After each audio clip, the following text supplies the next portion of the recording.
स्वराज मराठीमध्ये आपलं स्वागत आहे। सर्वसामान्यांचा आवाज, निर्भीड, बेधडक, स्वराज मराठी।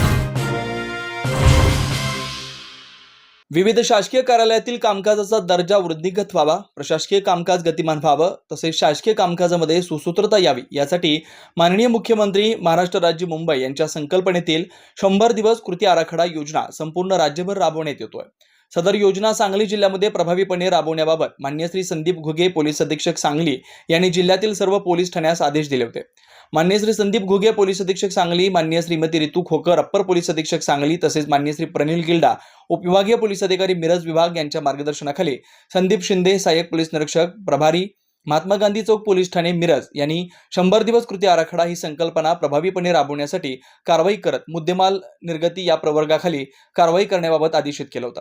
त्या अनुषंगाने महात्मा गांधी चौक पोलीस ठाणे मिरजकडील पोलीस अधिकारी व अंमलदार यांच्या पथकानं कारवाई करत सतत पाठपुरावा करून महात्मा गांधी चौक पोलीस ठाणे गुन्हा रजिस्टर नंबर 122/2022 भारतीय दंड विधान संविधान कलम 454, 457, 380 या गुन्ह्यातील आरोपी यांच्याकडून तपासादरम्यान जप्त केलेले एकूण 1,95,000 रुपये किमतीचे 31.760 ग्रॅम वजनाचे एक सोन्याचं मंगळसूत्र मान्य न्यायालयाकडून आदेश पारित करून घेऊन सदर गुन्ह्यातील फिर्यादी नामे संगीता बंडू चौगुले राहणार विद्यानगर मिरज यांना परत करून माननीय मुख्यमंत्री महाराष्ट्र राज्य मुंबई यांच्या संकल्पनेतील 100 दिवस कृती आराखडा योजनेची प्रभावी अंमलबजावणी केली।